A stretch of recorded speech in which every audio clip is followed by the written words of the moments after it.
نحمده ونصلي ونسلم على رسوله الكريم أما بعد.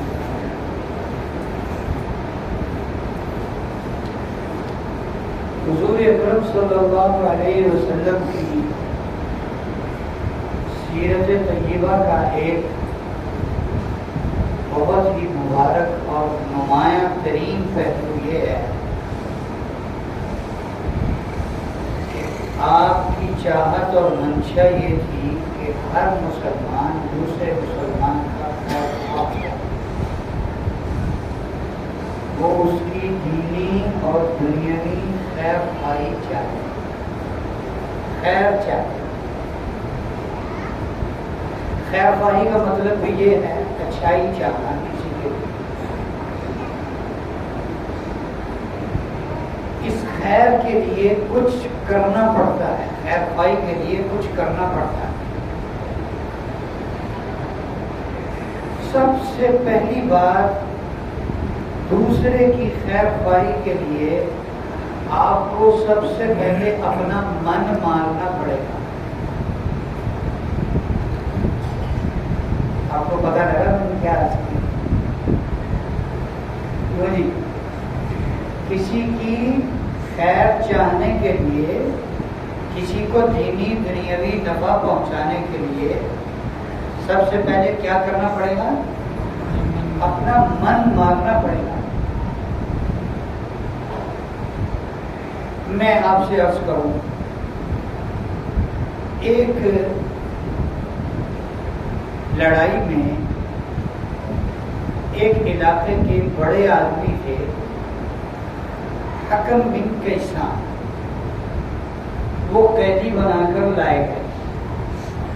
جب انہیں قید کیا گیا تو جو اس وقت امیر لشکر تھے انہوں نے کہا لے آؤ یار بیٹھے فرق ہے کلے نو کی لے جا کے کرنا، ممکن ہے اکیلے ہوں۔ انہوں نے کہا ان کو نپٹاؤ گیا۔ کچھ صحابہ نے عرض کیا کہ ٹھیک ہے، ان کو ہم آپ سب کی خدمت میں لے چلتے ہیں، ایک بڑا آدمی ہے، ان کو ہم آپ سب کی خدمت میں لے چلتے ہیں، آپ جو فیصلہ فرمائیں چلو۔ لے گئے۔ حضور اکرم صلی اللہ علیہ وسلم کی خدمت اقدس میں جب پیش کیا تو آپ علیہ السلام نے انہیں دعوت دینی شروع کی دین اسلام۔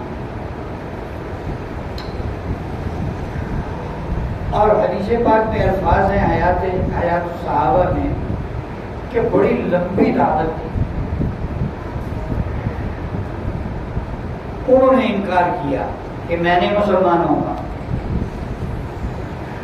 حضرت عمر رضی اللہ تعالیٰ عنہ آگے بڑھے اور آپ صلی اللہ علیہ وسلم سے عرض کیا کہ آپ مجھے اجازت دیں، میں اس کی گردن اڑا کے اس کا جو ٹھکانہ ہے جہنم میں حاویہ، میں اس کو وہاں پہنچا دوں۔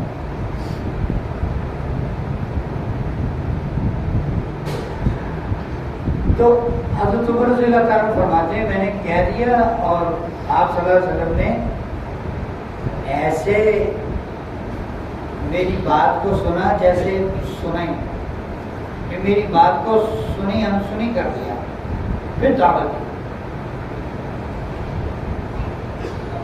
اچھا کی کتابوں میں لکھا ہے کہ 3 دفعہ حضرت عمر نے کہا، بعض میں اختصار سے کام لیا کہ تھوڑی دیر کے بعد وہ مسلمان ہو،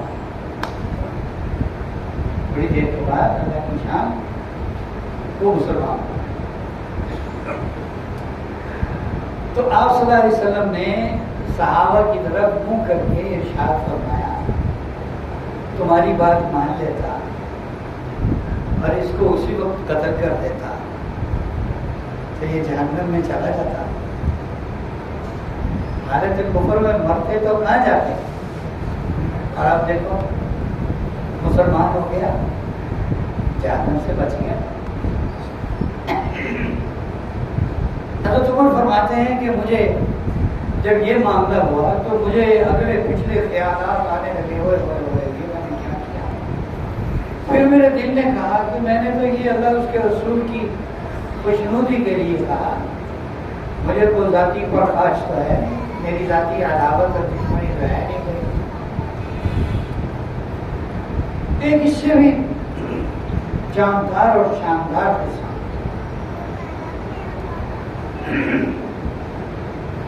حضرت حمزہ رضی اللہ تعالیٰ عنہ کے قاتل کا نام کیا تھا؟ حضرت وحشی بن حرب رضی اللہ تعالیٰ قبال مسلمان. عبداللہ ابن عباس رضی اللہ تعالیٰ فرماتے ہیں کہ آپ صلی اللہ علیہ وسلم نے انہیں بھی دین کا پیغام پہنچایا. حالانکہ آپ کو حضرت حمزہ کی شہادت کا پتہ ہے، کیونکہ حضرت حمزہ اور آپ صلی اللہ علیہ وسلم عمر برابر تھی اور ایک ہی عورت کا دودھ بھی پیا تھا، چچا بھتیجا بھی تھے اور رضائی بھائی بھی تھے. اس لیے اپنے چچا سے بہت زیادہ منس تھا حضرت حمزہ سے. تو اللہ کی شان انہیں شہید کر دیا گیا. قاتل تھے وحشی بن حرب. اب نبی نے اپنا من مارا، نبی نے اپنا من مارا،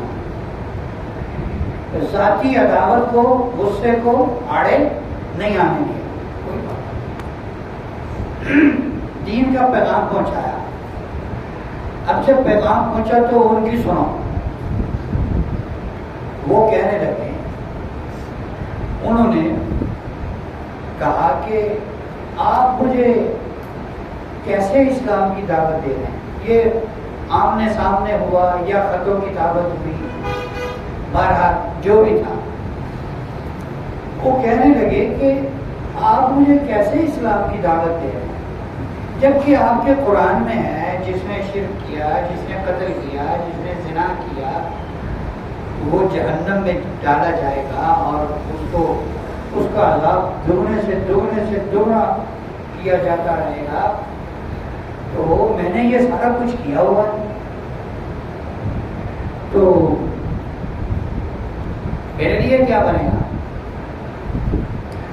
آپ صلی اللہ علیہ وسلم نے انہیں پیغام بھیجا، الا من تاب وآمن وعمل عملا صالحا. جس نے توبہ کر لی اور اعمال صالحہ کر لیے اس کو کچھ نہیں کہا جائے. تو وحشی بن حرب کہنے لگے کہ یہ تو بڑی سخت شرط ہے، توبہ کرو، اعمال صالحہ کرو. تو چلو توبہ کر لوں گا، ایمان لے آؤں گا، اعمال صالحہ پتہ نہیں میرے سے ہوں گے نہیں ہوں گے، نیکی کے کام پتہ نہیں میرے سے ہوں گے نہیں. کہنے لگے یہ تو بڑی سخت شرط ہے. تو آپ صلی اللہ علیہ وسلم نے پھر جواب میں ایک آیت لکھ کے بھیجی، ان اللہ لا یغفر ان یشرک بہ ویغفر ما دون ذلک لمن یشاء. اللہ تعالیٰ مشرک کی بخشش نہیں کریں گے، جو حالت شرک میں مر گیا اس کی بخشش نہیں ہوگی، باقی جس کو چاہے بخش دے. وحشی کو یہاں بھی اعتراض ہوا. وہ کہنے لگے تو یہ تو اللہ کی چاہت پر ہے نا کہ چاہیں گے تو بخش دیں گے، اور اگر میری مغفرت نہ چاہیے پھر میں کیا کروں؟ تو وہ وحشی کہنے لگے کہ کوئی اور چوائس نہیں، کوئی پرکشش آفر دیں کوئی جس سے میں. تو بہرحال وہ جو انہوں نے الفاظ کہے ان کا تو ترجمہ یہ ہے کہ اس کے علاوہ کوئی ہے تو بتاؤ، کچھ اور ہے تو وہ دسو. آپ صلی اللہ علیہ وسلم نے پھر وہ پہلے تو سنار کی ٹھک ٹھک تھی، اب لوہار کی ایک ہی سٹ. آپ نے آیت سنائی، قل یا عبادی الذین اسرفوا علی انفسہم لا تقنطوا من رحمت اللہ ان اللہ یغفر الذنوب جميعا انہ هو الغفور الرحیم۔ اے میرے وہ بندو جو نافرمانی میں حد سے گزر گئے، ریڈ لائن کراس کر لی، اللہ کی رحمت سے مایوس نہ ہونا، کبھی بھی فیصلہ ہو سکتا ہے، تمہاری راحت، آرام، چین، سکون، اطمینان کا کبھی بھی فیصلہ ہو سکتا ہے۔ اللہ تعالیٰ سارے گناہوں کو معاف کر دیتے ہیں، وہ تو ہے ہی معاف کرنے والے، رحم کرنے والے۔ پھر وحشی کی تسلی ہوئی، اب آئی بات، وحشی مسلمان ہوئے رضی اللہ تعالی عنہ اجمعین، تو صحابہ کو اپنی پڑ گئی۔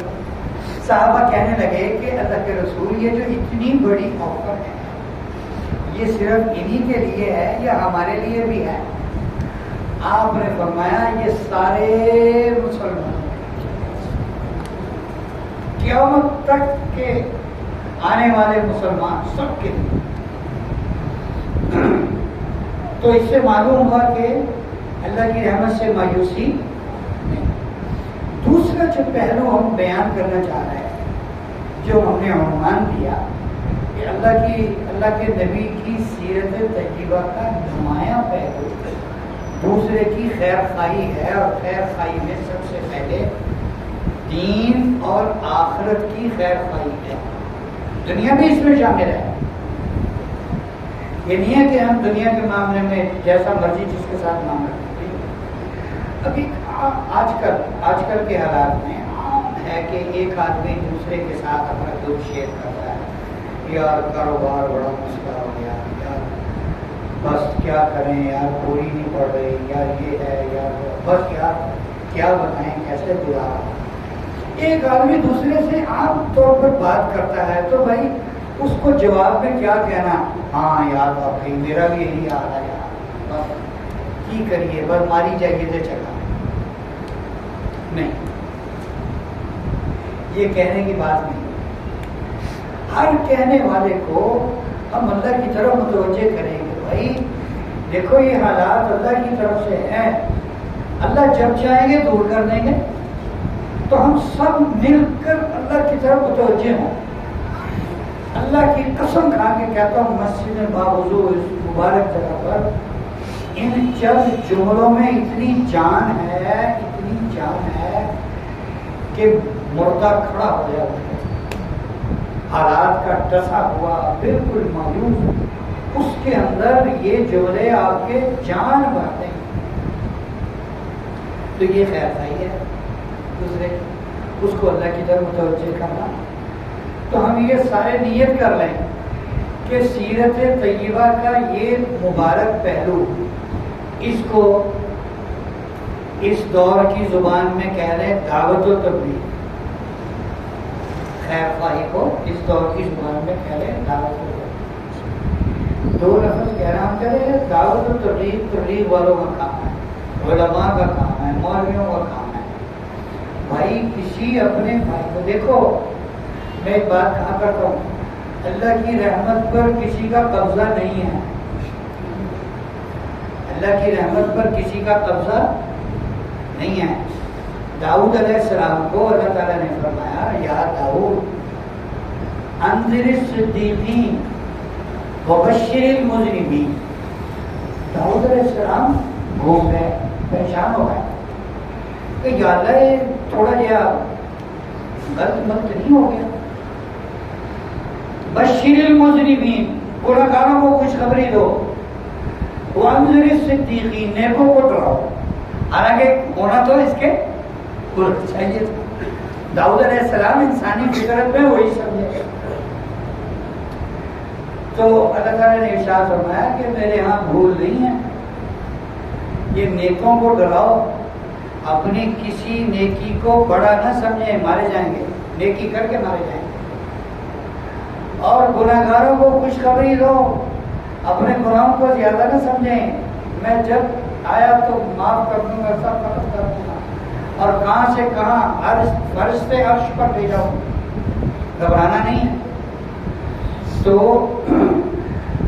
دو بول بولنا، ایک آدمی دنیا دار ہے، اب اس نے بات سن لی کہ یار دوسرے کو حوصلہ دینا ہے، تسلی دینی ہے، اس کو اللہ کی طرف متوجہ کرنا ہے، تو وہ یہ سوچتا رہے گا یار میں تو دنیا دار، میں ان کی دگما چار مسیطیں چلی، میں اس کو کیسے کہوں 2 رکعت صلاۃ الفجر کہو۔ یہ کہنے کی بات ہے، یہ ہر کسی کے کہنے کی بات ہے۔ اسی بات کی برکت سے اللہ تعالیٰ ہمیں کامل ہدایت والا بنائیں گے انشاءاللہ۔ ایک آدمی نماز نہیں پڑھتا تھا، اس نے غالباً حضرت مفتی زین العابدین صاحب رحمۃ اللہ علیہ سے کہا حضرت مسجد کے سامنے میری دکان ہے، میرے کو نماز واسطے نہیں جان گا، تو حضرت مفتی صاحب رحمۃ اللہ نے ارشاد فرمایا تو لوگوں کو نماز کی دعوت، لوگوں کو وہ بھائی نماز پڑھا کرو، وہ بھائی نماز پڑھیا کرو، بھائی نماز پڑھیا کرو۔ تھوڑے دن تو کہتا رہا، ایک دن دل میں آ گیا مجھے مجھے تو کہنا آپ نہیں جانا۔ اب جو اندر ضمیر نے دعوت دی تھی نا کہ آپ نہیں جاتا تو اب جانا شروع کر۔ دوسروں کو دعوت دینے کی برکت سے بہت ساری چیزیں ہمارے اندر نہیں ہوتی، لیکن دعوت کی برکت سے آتی۔ تو آپ صلی اللہ علیہ وسلم کی سیرت کا یہ پہلو جو بہت مبارک اور بہت نمایاں ہے، لیکن آج کل ہماری زندگیوں میں نہیں، اس کے لیے کوشش کریں، نیت کریں، انشاءاللہ ہم سب اس پر عمل کریں۔ مراقبہ دل کے ذکر کا نام ہے، دل کا ذکر کا، دل ہمارا اللہ کی طرف متوجہ ہے۔ اس کا بہت آسان طریقہ ہے، مشق 2 4 5 منٹ کی ہے، لیکن اس کے بعد ساری زندگی اپنے عمل کے اندر اس کو لا، آنکھیں بند کر کے سر جھکا کے اپنے دل کی طرف متوجہ ہو کر یہ سوچنا اللہ کی رحمت آ رہی ہے، میرے دل میں سما رہی ہے، اور میرا دل کہہ رہا ہے اللہ اللہ اللہ۔